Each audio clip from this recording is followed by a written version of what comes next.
Hello everyone, and thank you so much for joining me for Next Weather. I'm meteorologist Hannah Fink, and we're going to be talking about the obvious this time of year, which is the pollen. So I'm sure if you stepped outside recently, you've probably noticed the yellow film on your car, the sidewalks, or even maybe your outdoor furniture in and around your neighborhood as well regarding the trees and plants. And you're definitely not imagining things. Pollen levels across the Gulf Coast are running very high right now.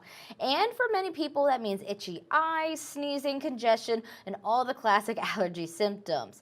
So what exactly is pollen and why does it get so intense this time of year? Well, pollen is essentially a fine powder released by plants as part of their reproduction process.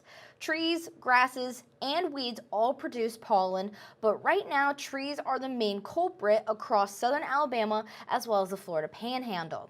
Species like oak, pine, maple, and cedar are currently releasing large amounts of pollen into the air as we transition from our winter to spring seasons. So here specifically, we are part of the southeast in the United States. We're especially prone to high pollen counts. Now that is because we have dense vegetation, mild winters, and a long growing season, which means plants start pollinating earlier and often more intensely compared to other parts of the country. But the plants themselves are only part of the story. Weather does play a huge role in how much pollen we see in the air. Over the past several days, our weather pattern has been fairly warm. We've had well above average temperatures by about 10 to 12 degrees. We've had plenty of sunshine thanks to high pressure over us, so we have not had much cloud coverage and fairly light winds. And very little rainfall as well, as I'm sure a lot of us have noticed, as our drought monitor is not doing us any favors right now. That combination is almost a perfect recipe for those high pollen counts that we are experiencing at this time.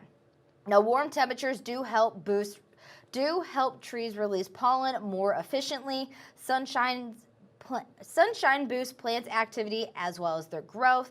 And because we haven't had much rain lately, there hasn't been anything to wash that pollen out of the air. Instead, it just continues to build up in the atmosphere day after day with these consistent weather patterns. And another thing is the light winds can also help carry pollen miles away from where it was originally released, which means even if the trees in your own yard aren't producing much pollen, it can drift into other areas. So unfortunately for people who are suffering from allergies right now, this warm and fairly dry pattern means pollen levels will likely stay elevated for the next couple of days across the region. As you can see, in the next 4 days, we have high pollen counts, and that's looking to stay pretty consistent. But if you do deal with seasonal allergies, there are a few things that you can do to help limit your exposure and almost kind of help your symptoms. The first one is a simple one. When you're driving in your car, make sure you keep those windows down. And then if you're somebody who likes to keep windows open in your home, try and close those, especially during this pollen intense season.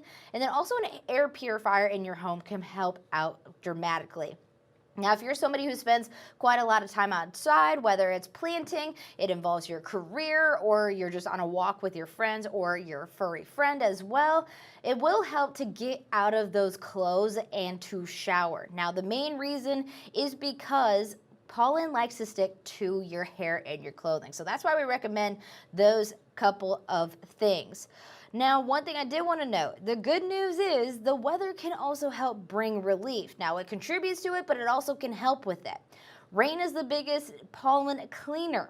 When we get a steady rainfall, it does help wash pollen out of the air and off surfaces like cars, trees, and sidewalks. And we do have our next rain chance arriving this weekend, specifically Saturday night into Sunday morning, where we could see some scattered showers and even a few thunderstorms. Some of them could be on the stronger side, but that is not what we're talking about right now.